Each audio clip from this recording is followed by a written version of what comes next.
The scent of freshly cut grass, a meticulously manicured illusion of suburban bliss, usually brought Bartholomew a faint sense of peace. But today, it was cloying, suffocating. His house, the modest bungalow at the very edge of the prestigious Willow Creek Estates, was beginning to feel less like a sanctuary and more like an island adrift in a rising tide. Bartholomew wasn't a troublemaker. He paid his dues on time, kept his modest rose bushes trimmed, and even managed a polite nod to Mrs. Eleanor Vance, the self-appointed CEO of Willow Creek's Homeowners Association. But Eleanor, oh Eleanor, was a force of nature, a storm personified, and Bartholomew suspected, with growing dread, that she had just unleashed a flood. It had started subtly, a persistent dampness around the edges of his property, a peculiar sogginess in the usually firm earth. Then came the visible creep of water, originating from the communal green space that bordered his backyard. This green space, meticulously designed with its manicured lawns and a rather ostentatious stone birdbath, was serviced by an aging but vital water pump. And Bartholomew had a very strong suspicion that Eleanor, in her relentless pursuit of aesthetic perfection, had finally, irrevocably, broken it. The saga of the water pump had been brewing for months, a low hum of discontent beneath Willow Creek's placid surface. The pump, an industrial relic hidden behind a tastefully erected privacy fence, was responsible for draining excess water from the communal areas, a necessary evil in their otherwise picturesque landscape. Eleanor, however, viewed it as an eyesore. An industrial blight on our community's charm, she declared at the last WA meeting, her voice sharp as broken glass. Bartholomew, sitting discreetly in the back, had mumbled his concerns about functionality, only to be met with a dismissive wave of her perfectly manicured hand. Mr. Higgins, she'd said, her tone dripping with patronizing patience, we are investing in the future of Willow Creek.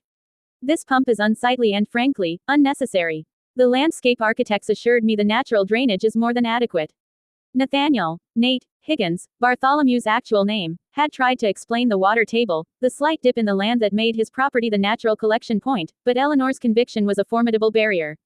She'd enlisted a couple of her loyal sycophants, the perpetually smiling couple from number 12, to help her address the issue. Bartholomew hadn't seen them, but he'd heard the frantic, sputtering noises, followed by an unnerving silence. He'd assumed they were simply fixing it. He was wrong. Now, the water, a murky, algae-tinged brown, was lapping at his patio stones. His prize-winning hydrangeas, usually a vibrant shade of blue, were submerged, their petals wilting like discarded tissues. The aroma of damp earth was now laced with a faint, unpleasant odor of stagnant water. He tried calling Eleanor. Her voicemail was a pre-recorded message of serenity, promising to return calls within 24 to 48 business hours. Bartholomew snorted. He knew Eleanor's business hours were dictated by her social calendar and her need to supervise the weekly lawn mowing. He called the WA office, a small, sterile room tucked away in the community clubhouse. The answering machine droned on about rules and regulations. He left a desperate message, his voice tight with panic. By mid-afternoon, the water had reached the base of his back door. He could see it seeping through the cracks, a tangible manifestation of his mounting dread. The meticulously crafted illusion of Willow Creek was shattering, starting at his humble abode. He ventured out to the street, a desperate hope that his neighbors might be experiencing similar issues, or at least be sympathetic. The houses on either side of him, the impeccably maintained colonial of the Millers and the sleek modern dwelling of the Johnsons, seemed relatively dry. Their lawns were the perfect shade of emerald, their driveways free of any aquatic invaders.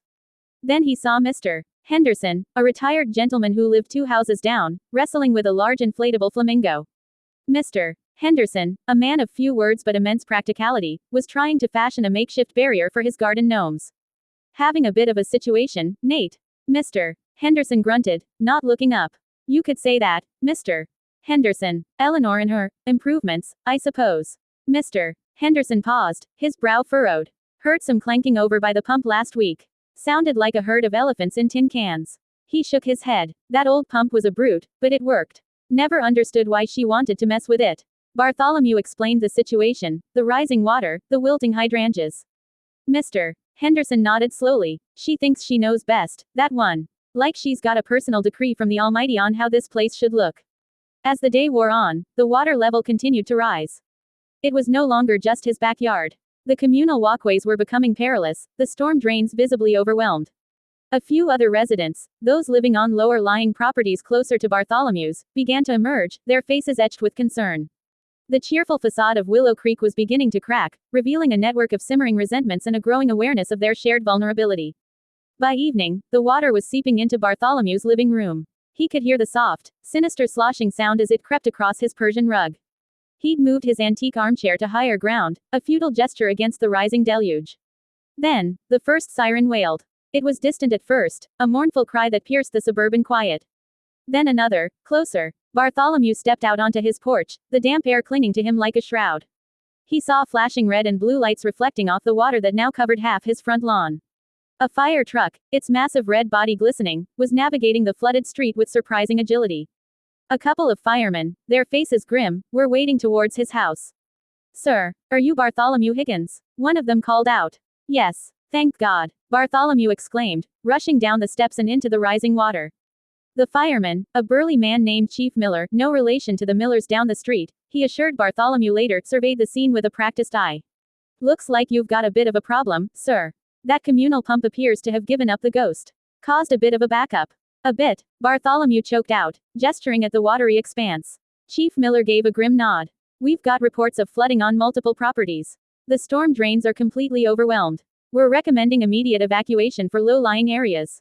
Evacuation. The word hung in the air, heavy with implication. Bartholomew's modest bungalow, his life's savings, his carefully cultivated garden, all potentially at risk. As the fireman began to help him move his few precious possessions to higher ground, he saw her. Eleanor Vance, impeccably dressed in a cream-colored pantsuit, stood on her perfectly dry lawn, a look of bewildered indignation on her face. Her house, situated on a slight rise, was untouched by the encroaching water.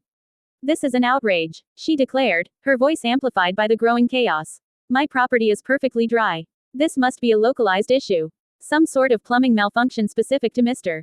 Higgins' old pipes." Chief Miller, a man who clearly had little patience for petty arguments in the face of genuine danger, turned to her. "Ma'am, the entire drainage system for this section of the community is impacted. The pump is offline. But I had it fixed." Eleanor sputtered, her face turning a shade of puce that rivaled Bartholomew's wilting hydrangeas. "Those men I hired, they assured me it was all sorted." "Ma'am," Chief Miller said, his voice dangerously low, "it appears your fix involved disabling it entirely."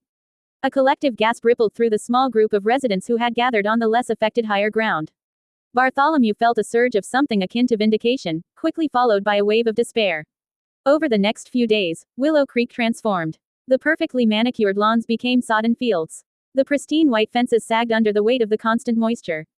The air, once scented with roses and honeysuckle, now carried the putrid aroma of stagnant water and despair. The WA, under Eleanor's increasingly frantic and illogical leadership, descended into chaos. Meetings were held in the clubhouse, only to be interrupted by the incessant sound of water lapping at the foundation. Eleanor blamed a rogue beaver, then an act of sabotage orchestrated by the residents of the adjacent, non-WA neighborhood, then a global conspiracy to undermine Willow Creek's prestige. Bartholomew, having been temporarily evacuated to a hotel, watched from a distance. His house was damaged, his garden a desolate swamp. But something else was happening. The shared disaster had, ironically, brought the residents together. People who had previously only exchanged polite nods now shared stories, offered help, and, most importantly, spoke freely about their frustrations with Eleanor. A group of residents, led by the pragmatic Mr. Henderson and a surprisingly vocal Mrs. Gable from Number 7, began organizing their own efforts. They pooled resources, contacted independent contractors, and started the arduous process of repairing the damage. They bypassed Eleanor, who was too busy drafting a strongly worded letter to the mayor to notice. One evening, Mr. Henderson found Bartholomew surveying the waterlogged remains of his rose bushes. "Still holding out hope, Nate?" Bartholomew sighed. "Just trying to assess the damage, Mr. Henderson." "Damage is significant, Mr. Henderson said, kicking a floating garden gnome. "But it's fixable. The biggest problem wasn't the pump, you know." Bartholomew looked at him, confused. "It was the silence, Mr. Henderson continued, his gaze sweeping across the waterlogged community. "The silence that let one person's eccentricities run rampant. The silence that let fear of a reprimand keep people from speaking up."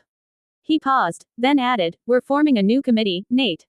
A real one. With actual bylaws. And we'd be honored if you'd join us. Someone with a good understanding of what edge of the community really means." Bartholomew looked at his water-damaged home, the murky waters slowly receding, leaving behind a sticky, muddy residue. He looked at the assembled residents, their faces weary but determined. He thought of Eleanor, her misplaced authority, her catastrophic blindness. He smiled, a genuine, unforced smile. "I'd be honored, Mr. Henderson. It's time someone started tending to the roots of this place, not just its facade." The floodwaters of Willow Creek receded, leaving behind a mess, a lesson, and a quiet revolution. The meticulously manicured illusion was gone, replaced by a grittier, more resilient reality. And Bartholomew, the homeowner on the edge, found himself at the heart of a new beginning, a testament to the fact that sometimes, it takes a flood to wash away the rot.